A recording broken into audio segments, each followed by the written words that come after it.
आदरणीय श्रद्धेय कैवल्यवासी दत्ताबाबू आपल्यातून निघून गेले.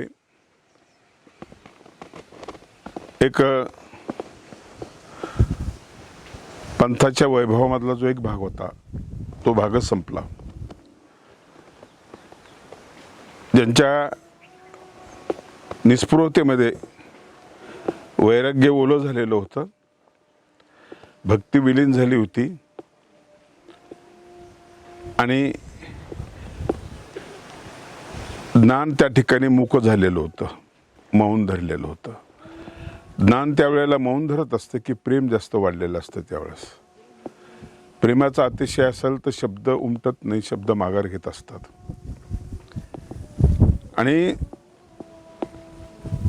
मी 1982 साली महंत कृष्णराज बाबा शास्त्री शिक्रापूरचे आम्ही सोबत गेलो होतो.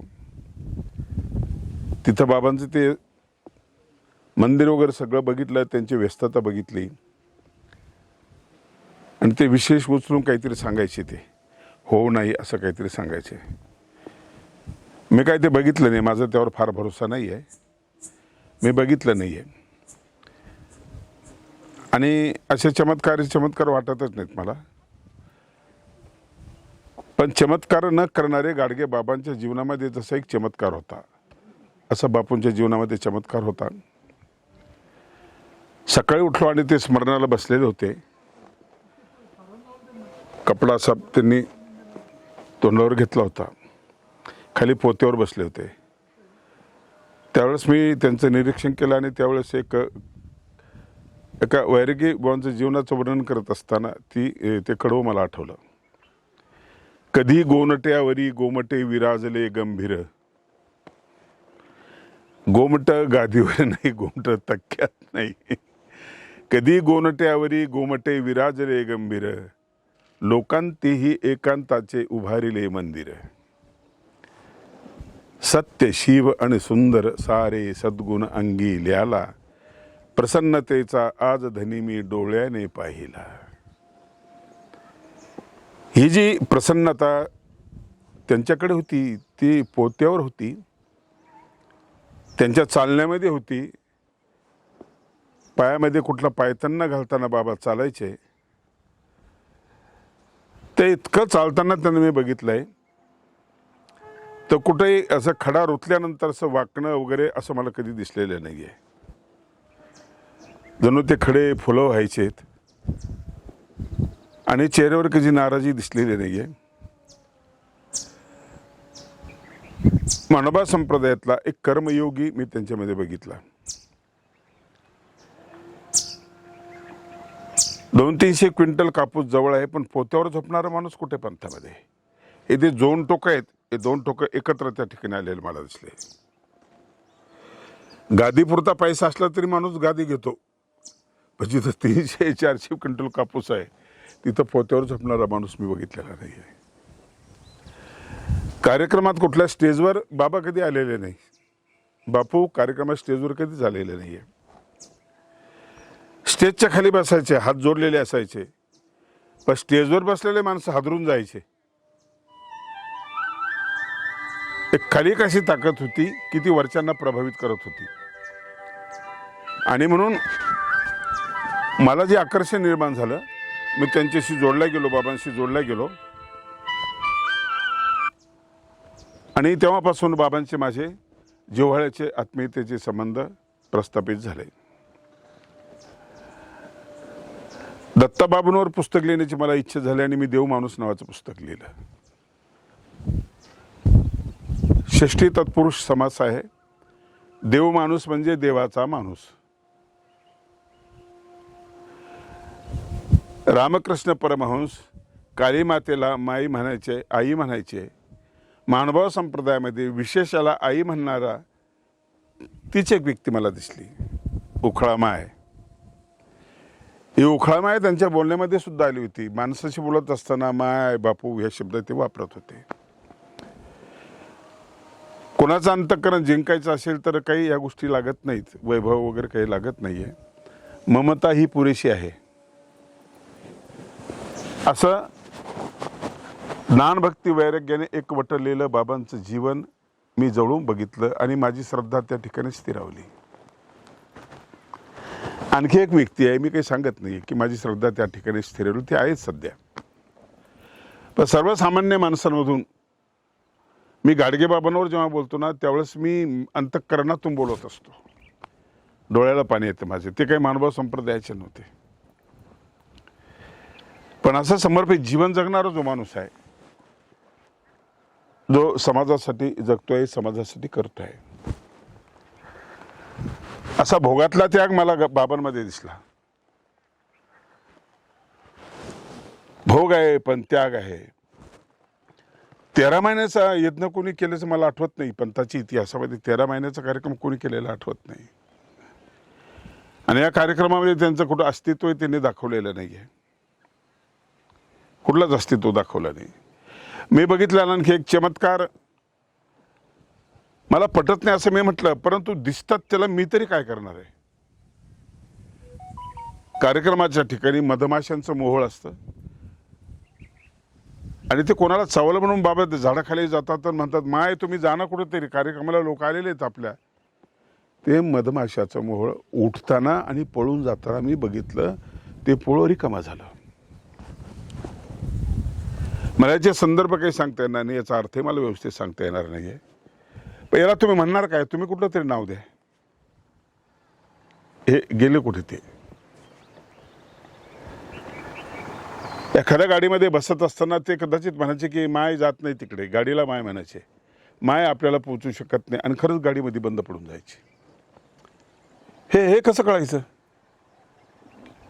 ही कोणती शक्ती होती. आणि म्हणून काल त्यांच्या अंत्ययात्रेला जे 10-15 हजार लोक होते, या महामारीच्या काळामध्ये कलेक्टर आलेले, कमिशनर आलेले, पोलीस यंत्रणा सज्ज आहे, गर्दीने कोणालाही जुमाजलेलं नाही आहे. ही प्रचंड लोकप्रियता जी होती, लोकप्रियतेला काही गुणाची गरज असते, काही गोष्टीची गरज असते. एखादा खूप मोठा वक्ता आहे, एखादा राजकीय कार्यकर्ता आहे, एखादा अमुक आहे, तमुक आहे. इथं काहीच नसताना कसं आहे. हाच आहे संन्यास. मी आणि माझेपण विसरले जायचे अंतःकरण, पार्था तोच संन्यासी जाण निरंतर. तर स्वामींच्या सगळ्या सूत्रांमध्ये हे आलेलं आहे. मी आणि माझेपण विसरले जायचे अंतःकरण, विसरून जाणं हे महत्वाचं आहे. सोडून देणं ही गोष्ट वेगळी, सुटून जाणं हे महत्वाचं आहे. सोडून दिल्यामध्ये आठवण असते की मी अमुक गोष्ट सोडली, विसरल्यामध्ये आठवण नसते. या भोवतीत आपण सगळं पुरतो. मी सुंदर, मी हुशार, मी गायक, मी अमुक, मी तमुक, यातून मुक्त होत नाही माणूस. हा मी पुन्हा पुन्हा डोकं वर काढतो आणि माझेपण, हे माझं, ते माझं, ते माझं, ते माझं, दोनच शब्दामध्ये सगळं आलेलं आहे जीवन. आणि याचा एकदम विसर पडणं ही गोष्ट साधी गोष्ट नाही आहे. म्हणून पंथातले ज्ञानी लोक, महंत लोक बाबांच्या जवळ जायचे. कुठतरी ज्ञान थकलेलं असतं आणि थकलेल्या ज्ञानाला विश्रांतीची गरज असते. पैसा मोठा नाही आहे, तुम्हाला 2-4 दिवस पैसेच मोजायला लावले, रात्रंदिवस पैसे मोजत राहा. जेवढे मोजताल तेवढे सगळे तुमचे, पण झोप तुमच्यावर मात करेल. पैशापेक्षा झोप मोठी आहे. किती मोजणार तुम्ही, डुलका लागेल शेवटी तुम्हाला. असं ज्ञानापेक्षा प्रेम उत्तम आहे. आणि ते ज्ञानाने त्रसलेले, वृक्ष असलेली माणसं त्या ठिकाणी गेले की त्यांना विसावा मिळायचा, समाधान मिळायचं. त्यांच्यामध्ये कुठला तरी अदृश्य शक्तीचा वास होता असं मलाही वाटायचं. चिकलठाण्याला मी होतो त्यावेळेस तिथे ते आले आणि त्यांनी माझ्या तोंडावरून हात जो फिरवला ना, असा हात फिरवला ना, एक अलौकिक स्पर्श मला वाटला आणि एक वेगळे आनंदाचे तरंग निर्माण झाले. अंग शारून गेलं माझं. हे काय असेल, हे काय असेल.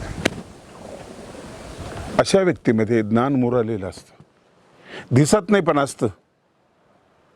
बकेटीतलं तांब्यातलं पाणी दिसतं, पण जेव्हा ते कणकीच्या उंड्यामध्ये मुरतं नाही, दिसत नसतं पण असतं. आणि असं असतं की त्या काम करून जातं ते चपातीच्या लायकीचा ते उंडा बनवतं ते पाणी, जिरलेलं पाणी. मग तिथं तरंग निर्माण होणार नाही पाण्याचे, पाणी हलताना दिसत नाही, काहीच दिसणार नाही. उंड्यातलं पाणी जसं मुरलेलं असतं, असं दत्तबाबूंच्या जीवनामध्ये ह्या सगळ्या गोष्टी मुरलेल्या होत्या. असे अलौकिक असलेलं व्यक्तिमत्व ज्यांना कोणी घडवलेलं नाहीये. आई वडील वारले, कोळ्याच्या घरामध्ये त्या मुलाला ठेवलं, तिथं तो मुलगा वाढला, तिथून तो मंदिरामध्ये आला, त्यांच्या गुरुबांच्या सहवासात आला, गुरुबांचे त्यांचे काही थोडेसे मतभेद झाले, ते बाहेर पडले आणि जे विदेही माणसासारखे जगलेत ते. त्यांना सांप्रदायिक म्हणण्याचा प्रयत्न आपण करू नये. खरं तर अशी व्यक्ती अन्य संप्रदायामध्ये जर असती तर विस्तारित झाली असती. आपल्याला मर्यादा आहे कुठल्या तरी, एक विशिष्ट वर्तुळ आहे, त्याच्या पलीकडे आपला माणूस जात नाही. फार मोठा त्यांचा विस्तार झाला असता. लौकिक अर्थाने लोकांची कामं होत होते, लोक मागे लागत होते. ते कोणाचे मागे लागले नाहीत, लोक त्यांच्या मागे लागायचे. 60-65 हजार त्यांचे त्या मिरवणुकीला लोक बघितलेले. मी कार्यक्रमाच्या 13 महिन्याचा जो यज्ञ होता ना, त्या यज्ञाच्या शेवटी जो कार्यक्रम झाला, 60-65 हजार लोक त्या कार्यक्रमाला होते. आणखी एक व्यक्ती आहे, त्या व्यक्तीच्या कार्यक्रमाला प्रचंड गर्दी असते. त्यांचं मूल्य त्या ठिकाणी वेगळं, यांचं मूल्य या ठिकाणी वेगळं. 2 फळांची आणि 2 फुलांची कधीच तुलना करायची नसते. यापेक्षा ते नाही, यासारखं हेच आहे, त्यासारखं तेच आहे. जेव्हा तुम्ही तुलना करता त्यावेळेस तिथं तुमच्यामध्ये भेद निर्माण होतो, आडी पडते अंतःकरणामध्ये. शेवटी दत्ता बापू औरंगाबादला आले हॉस्पिटलमध्ये. इथून अजिंठ्याला गेले. मी तिथं अजिंठ्याच्या बाबांना फोन लावला. त्या बाईजींनी फोन दिला बाबांच्या जवळ. म्हटलं दंडवत बाबा. बोलता येत नव्हतं फारसं. बाबा म्हटलं या ना बापू, बापू या ना बापू, भेटायला या ना. दुर्दैव माझं की मी भेटीला जाऊ शकलो नाही, पण हे शैल्य मला मरेपर्यंत सारखं टोचत राहील. या ना बापू, या ना बापू, हा आवाज सारखा माझ्या कानामध्ये येत राहील. मी जाऊ शकलो नाही, हे दुःख मी कधीच विसरणार नाही.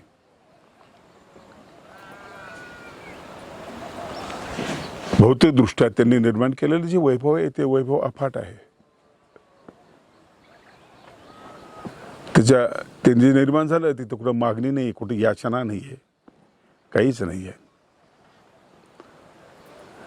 आणि उखळामाईचा ज्यावेळेस मी विचार केला की ते देवाचं उखळ त्या ठिकाणी आलं, तर श्री प्रभू बाबाचे आचार्य वाढतात मला ते. मया देवाचा धर्म त्याला लागना शास्त्र, सांगे जीवनाच्या गोठी देवदेवाचा मास्तर. माझ्या देवाचा धर्म असा की त्याला शास्त्र लागत नाही, हा दत्ता बापूचा धर्म असा होता. आणि जीवनाच्या गोष्टी सांगणारे ते होते. देवदेवाचा मास्तर श्रीप्रभू बाबा मास्तराचे मास्तर होते. तो वारसा त्यांनी चालवलेला आहे. अन्य लोकांचा जो समूह आहे त्यांच्या भोवताली जो होता ना, तो होता याच्यामुळे की त्यांचा जो साधेपणा होता, एकदम साधेपणा होता. तो चकित करणारा होता. वैभव चकित करत पण तात्पुरतं, दुसरं दिसलं त्यापेक्षा मोठं की याचा विसर पडतो. साधेपणाचं असं होत नाही. त्यांची देवावरची निष्ठा, त्यांची स्मरण साधना मी बघितलेली आहे. अन्नदानावर त्यांचं भर असायचा आणि सर्वसामान्य साधकावर त्यांचं प्रेम असायचं. येणारे जाणारे जे लोक होते, दुःखित लोक होते, पीडित लोक होते, त्यात ते रमून जायचे. त्यांना काही मार्गदर्शन करायचे, देवाला विनंती करायचे, टचकन डोळ्याला पाणी यायचं. अशा ओल्या गुणाचे बाबा होते. आणि म्हणून महानुभाव संप्रदायामध्ये इतर वैभव खूप आहेत. प्रचंड बांधकामं दिसतील, मोठमोठ्या पोथ्यावरती सगळं सगळं काही होईल, पण पोथी ज्यांच्याकडे जाते आणि आदरणीय कैवल्यवासी आचार्य प्रवर दामोदर दासबाबा वाघोदेकर यांची पोथी त्या ठिकाणी झाली, त्यावेळेस त्यांना जो आनंद झाला की त्याच्या ठिकाणी पोथी झालेली आहे, हा जो आनंद झाला हा अत्यंत महत्त्वाचा आनंद आहे. हदगावच्या बाबा हे असे निर्वैर अशा प्रकारचे होते. जसं श्रीप्रभू बाबांना शत्रू कोणी नव्हता, असं हदगावच्या बाबांना शत्रू नव्हता. आणि म्हणून ही उणीव कधीच भरून निघणार नाही. पंथाची फार मोठी हानी झालेली आहे. आज अवस्था अशी की श्रद्धा आपली कधी इकडं जाते, तिला ठोकर मारल्या जाते, कधी तिकडं जाते, कधी तिकडं ठोकर मारल्या जाते. आपल्या श्रद्धेचं अमूल्य नव्हतं असं बऱ्याच लोकांना वाटतं. श्रद्धा स्थिर राहत नाही, तिचं फुटबॉल बनतो, ठोकरा खात जाते. आणि जेव्हा ते गोलमध्ये तो बॉल पडलेला असतो, खूप मारलेला, खूप पिटलेला बॉल पडलेला असतो आणि ताडण त्याला भेटलेलं असतं. परंतु अशी एक ती जागा मला वाटली की जिथं थोडीफार माझी श्रद्धा त्या ठिकाणी स्थिर झाली, तिथे कायम स्थिर झाली. त्याच्यामध्ये कुठलाही फरक पडलेला नाही, अपेक्षाभंग झालेला नाही. असं साधं जीवन जगणाऱ्या निस्पृह व्यक्तीला माझ्या आदरांजलीच्या भावना या ठिकाणी व्यक्त करतो आणि माझे 2 शब्द संपवतो.